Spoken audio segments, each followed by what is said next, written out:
हर हर गंगे, जय माँ गंगे। इस वीडियो में हम आपको लेकर चल रहे हैं आध्यात्मिक ऊर्जा से भरी उस धरती पर जहाँ गंगा सागर में मिलती है। जी हाँ, गंगा सागर। आप गंगा सागर की यात्रा के बारे में वो सब कुछ जानेंगे जिसे जानना आपके लिए जरूरी है। हम आपको बता दें, मकर संक्रांति के पावन पर्व पर गंगा सागर मेला कुंभ मेले के बाद यह सबसे बड़ा धार्मिक मेला माना जाता है। यदि आप भी जीवन में एक बार गंगा सागर स्नान और दर्शन करना चाहते हैं तो ये वीडियो आपकी यात्रा को आसान और यादगार बना देगा। इस वीडियो में हम गंगा सागर के महत्व पर प्रकाश डालेंगे, गंगा सागर मेले के बारे में बताएंगे, गंगा सागर कब जाएं, कैसे जाएं, कहाँ ठहरें, भोजन कहाँ करें, कितने दिन का प्रोग्राम बनाएं, प्रमुख दर्शनीय स्थल कौन कौन से हैं, यात्रा के दौरान किन बातों का ध्यान रखें और यात्रा पर कुल कितना खर्चा आएगा। एक एक कर इन सब बिंदुओं पर प्रकाश डालेंगे। आप वीडियो के अंत तक हमारे साथ बने रहिएगा। वीडियो को लाइक और शेयर करें। यदि अभी तक इस चैनल को सब्सक्राइब नहीं किया हो तो सब्सक्राइब अवश्य कर लें। धन्यवाद। तो चलिए चलते हैं गंगा सागर।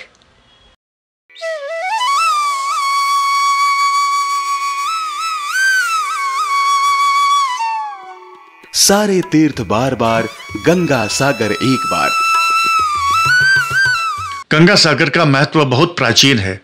दरअसल गंगा सागर नामक सागर द्वीप, जिसे गंगा सागर संगम भी कहते हैं, बंगाल की खाड़ी के कॉन्टिनेंटल शेल्फ में कोलकाता से 120 किलोमीटर दक्षिण में एक आइलैंड है।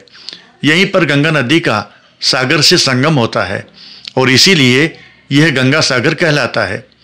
इसे सागर द्वीप भी कहा जाता है। इस तीर्थ स्थल पर कपिल मुनि का मंदिर है। हिंदू धर्म ग्रंथों में इसकी चर्चा मोक्ष धाम के तौर पर की गई है। यहाँ मकर संक्रांति के पावन अवसर पर भव्य मेला लगता है।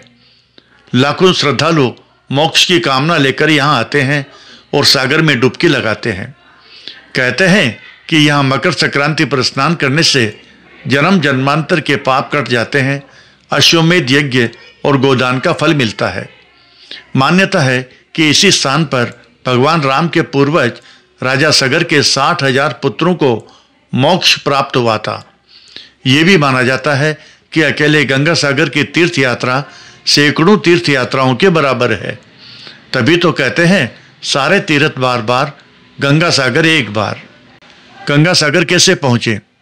वीडियो में आगे बढ़ने से पहले आइए जान लेते हैं कि गंगा सागर कैसे पहुँचे। गंगा सागर की यात्रा करने के लिए आप अपने शहर से बस, ट्रेन या प्लेन, चाहे किसी भी ट्रांसपोर्ट सुविधा से आएँ, आपको सबसे पहले पश्चिम बंगाल की राजधानी कोलकाता आना होगा। यहाँ से लगभग 120 किलोमीटर का सफ़र आपको रेल, बस, टैक्सी तथा बोट यानी फेरी से करना होगा। आइए जानते हैं थोड़ा विस्तार से। कोलकाता से गंगा सागर बस द्वारा कैसे जाएं? कोलकाता के धर्मतल्ला, तारातल्ला जैसी जगहों से सीधी बसें मिलती है काकद्वीप या नामखाना के लिए। आपको काकद्वीप के लिए बस पकड़नी होगी। दूरी है करीब 85 किलोमीटर। आप 1.5 घंटे में काकद्वीप पहुंच जाएंगे। काकद्वीप बस स्टैंड से आप टैक्सी या ऑटो रिक्शा द्वारा 3.5 किलोमीटर दूर स्थित हरवुड पॉइंट लाट नंबर 8 पर जाएंगे। लाट नंबर 8 से आप बोट में सवार होकर मोरी गंगा को क्रॉस करते हुए करीब 4 किलोमीटर दूर कचूबेड़िया जेटी जाएंगे। कचूबेड़िया जेटी से गंगा सागर तट की दूरी करीब 30 किलोमीटर है और इस दूरी को कंप्लीट करने के लिए पुनः आपको ऑटो या टैक्सी पकड़नी होगी, जो यहाँ पर हर समय उपलब्ध रहती है। और फिर आप इस तरह गंगा सागर तट पर पहुँच जाएंगे। गंगा सागर पहुँचने के बाद आप चाहें तो सागर स्नान करके और कपिल मुनि के दर्शन करके सेम डे ही वापस कोलकाता आ सकते हैं और चाहें तो एक रात वहीं रुककर अगले दिन भी आ सकते हैं। कोलकाता से ट्रेन द्वारा गंगा सागर कैसे जाएं? ट्रेन से गंगा सागर जाने के लिए सबसे पहले आपको सियालदह रेलवे स्टेशन से लोकल ट्रेन पकड़कर काकद्वीप जाना होगा, जो सियालदह से करीब 95 किलोमीटर दूर है। काकद्वीप से आप उसी तरह पहले ऑटो रिक्शा या टैक्सी से हरवुड पॉइंट जाएंगे, फिर बोट से कोचुबेड़ी जेटी जाएंगे और फिर वहाँ से ऑटो रिक्शा या टैक्सी द्वारा गंगा सागर तट पर पहुँच जाएंगे।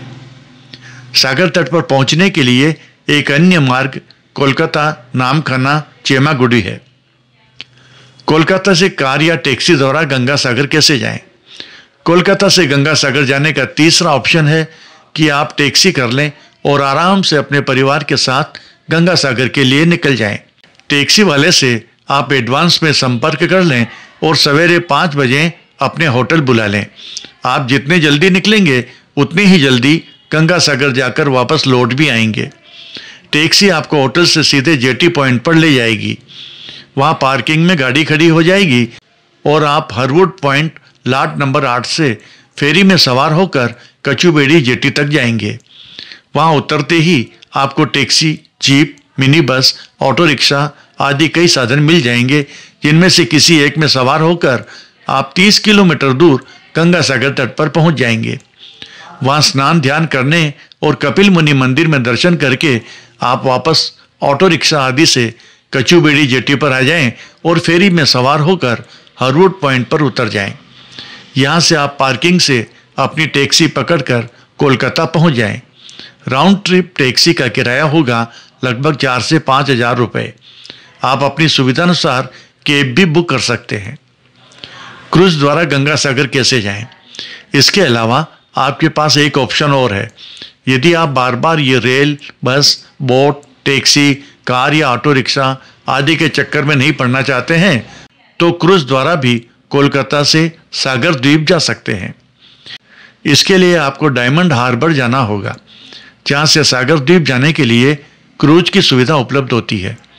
डायमंड हार्बर से क्रूज के द्वारा सागर द्वीप जाने के लिए आपको इकोनॉमिक क्लास में 650 रुपये और प्रीमियम क्लास में 750 रुपये खर्च करने पड़ेंगे और आप आराम से समुद्र की सैर करते हुए 3 - 3.5 घंटे में गंगा सागर पहुंच जाएंगे।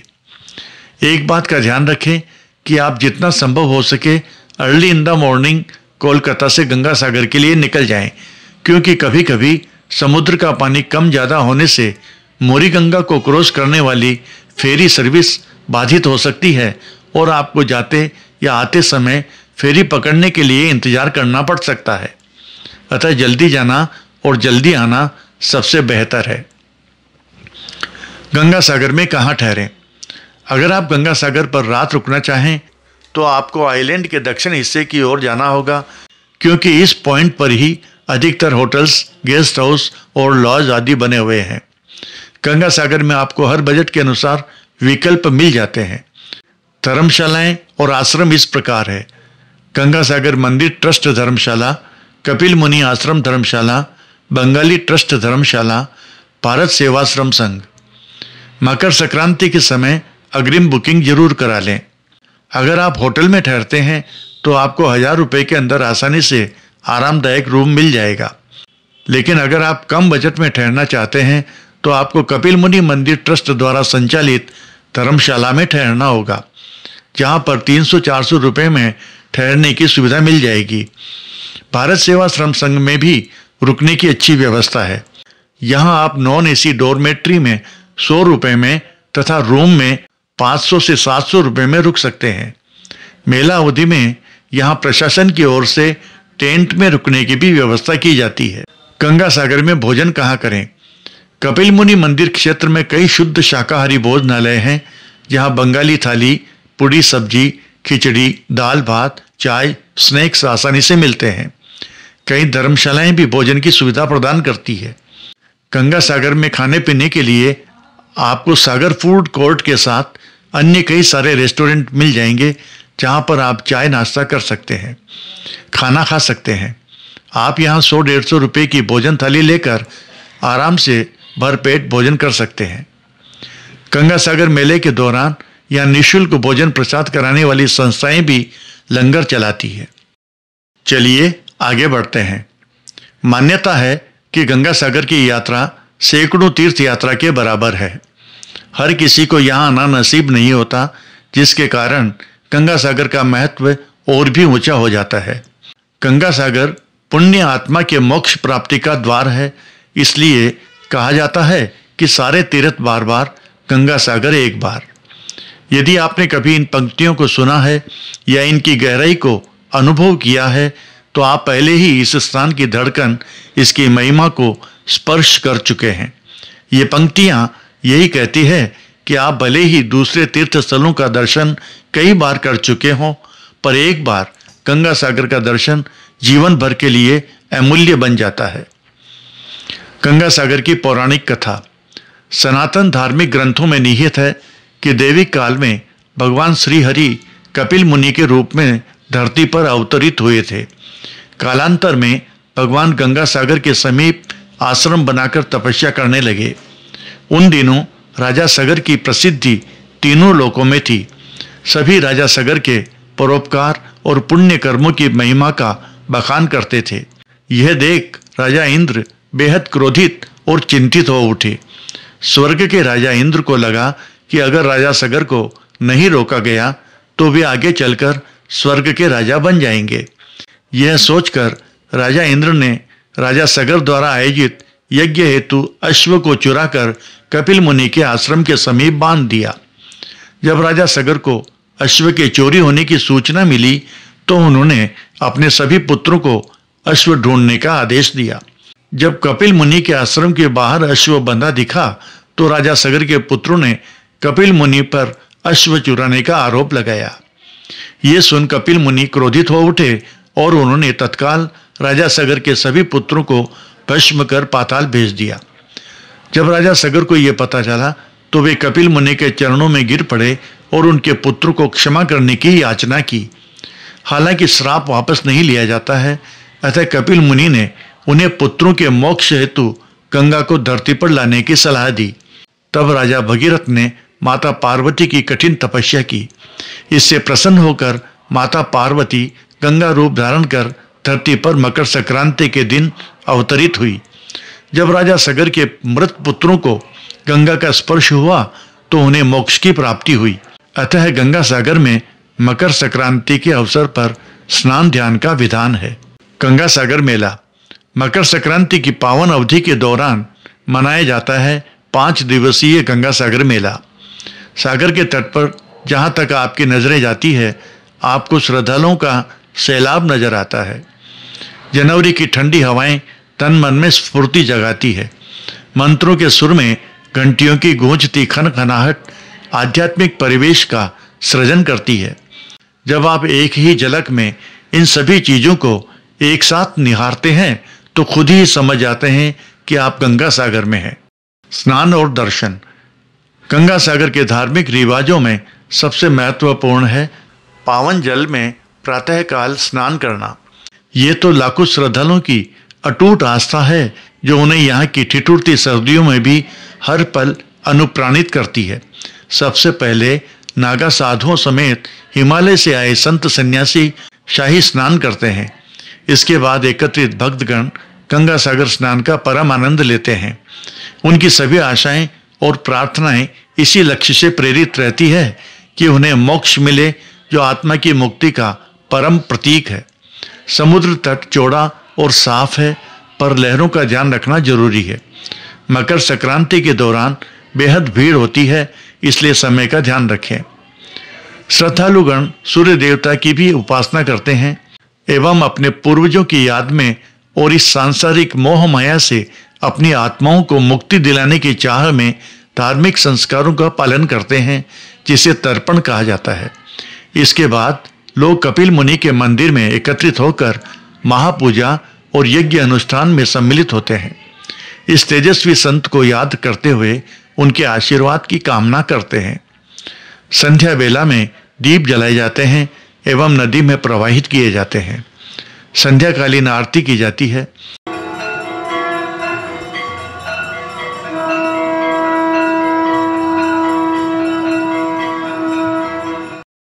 गंगा सागर में प्रमुख दर्शनीय स्थल कपिल मुनि का मंदिर।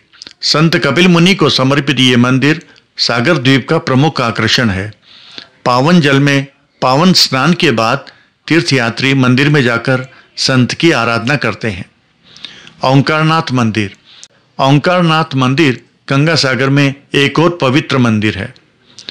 संगम स्थल जहां गंगा समुद्र में मिलती है। साथ ही गंगा सागर समुद्र तट, शिव मंदिर, विभिन्न आश्रम और साधु संतों के आश्रम, सागर लाइट हाउस तथा सागर मेला ग्राउंड की विजिट करें। भारत सेवा आश्रम ट्रस्ट द्वारा संचालित भारत सेवा आश्रम में एक छोटा सा मंदिर है। गंगा सागर में रात्रि विश्राम हेतु यह आश्रम सबसे भरोसेमंद स्थानों में से एक है। गंगा सागर कब जाएं? गंगा सागर जाने का सबसे अच्छा समय सर्दी यानी अक्टूबर से फरवरी महीने तक का होता है, क्योंकि फरवरी के बाद कोलकाता में गर्मी थोड़ी अधिक पड़ने की वजह से आपको गर्मी के समय गंगा सागर को एक्सप्लोर करने में सर्दी जितना मज़ा नहीं आएगा। वैसे अगर आप गर्मी में भी गंगा सागर जाने का प्लान बना रहे हैं तो आपको यहाँ पर किसी भी तरह की कोई परेशानी नहीं होगी। आप गर्मी में भी गंगा सागर की विजिट कर सकते हैं। फिर भी जनवरी के महीने में सागर द्वीप की सैर सबसे उपयुक्त समय है, क्योंकि इसी समय यहाँ बड़े हर्षोल्लास एवं जोश के साथ मकर संक्रांति का उत्सव गंगा सागर मेला आयोजित होता है, जो कि विश्व के प्रसिद्ध मेलों में से एक माना जाता है। सागर तट पर सूरज की गर्म किरणों का आनंद लेने के लिए ऊनी कपड़े साथ लाएं। पूरे शीतकाल में सागर द्वीप में भारी संख्या में श्रद्धालुगण पूजा अर्चना एवं कामना के लिए आते हैं। गंगा सागर यात्रा के लिए कितने दिन का प्रोग्राम बनाएं? अगर आप गंगा सागर के साथ साथ कोलकाता के अन्य प्रमुख पर्यटन स्थलों की भी विजिट करना चाहते हैं तो आपको 1 या 2 दिन अपने प्लान के अनुसार कोलकाता में ठहरना पड़ेगा। लेकिन अगर आप सिर्फ गंगा सागर ही जाना चाहते हैं तो आप कोशिश करें कि यदि आप अपने शहर से प्लेन से आ रहे हैं तो एयरपोर्ट पर, और ट्रेन से आ रहे हैं तो हावड़ा रेलवे स्टेशन पर सुबह 7 या 8 बजे तक पहुंच जाएं। अगर आप सुबह जल्दी पहुंच जाते हैं तो उसी दिन गंगा सागर की विजिट करके वापस कोलकाता या हावड़ा आ सकते हैं और अपने शहर के लिए रवाना भी हो सकते हैं। और अगर आप 10 या 11 बजे तक कोलकाता पहुंचते हैं तो आप गंगा सागर को विजिट करने के बाद होटल या धर्मशाला में एक रात ठहर सकते हैं और अगले दिन वापस गंगा सागर से कोलकाता आकर अपने शहर के लिए रवाना हो सकते हैं। और अगर चाहें तो 1-2 दिन कोलकाता रुककर घूम भी सकते हैं। गंगा सागर को विजिट करने में कुल कितना खर्चा होगा? अब बात आती है खर्चे की। अगर आप हावड़ा से बस या ट्रेन द्वारा गंगा सागर के ट्रिप पर जाते हैं तो आप इस पूरे ट्रिप को लगभग 1200-1500 रुपये में कंप्लीट कर सकते हैं। लेकिन यदि आप इस यात्रा को कंप्लीट करने के लिए क्रूज टैक्सी से जाना चाहते हैं तो फिर आपकी यात्रा का बजट करीब 4000 तक पहुंच जाएगा। गंगा सागर यात्रा में किन बातों का ध्यान रखें? अपने मोबाइल, कैमरा और कीमती सामान को वाटरप्रूफ बैग में रखें। समुद्री लहरों से दूरी बनाए रखें। अनावश्यक गहराई में न जाएं। फेरी के समय को ध्यान में रखें। देर रात फेरी सेवा बंद हो जाती है। भीड़ के समय बच्चों का खास ध्यान रखें। नकद थोड़ा अतिरिक्त रखें। कई जगह नेटवर्क कमजोर हो सकता है। धार्मिक स्थल की सफाई और मर्यादा का पालन करें। मौसम के अनुसार कपड़े साथ रखें। सर्दियों में हवा तेज होती है। तो ये थी आपकी गंगा सागर संपूर्ण यात्रा गाइड। आपको ये वीडियो कैसा लगा कृपया कमेंट्स बॉक्स में कमेंट्स करना नहीं भूलें। वीडियो को लाइक और शेयर करें तथा चैनल को सब्सक्राइब अवश्य कर लें। धन्यवाद।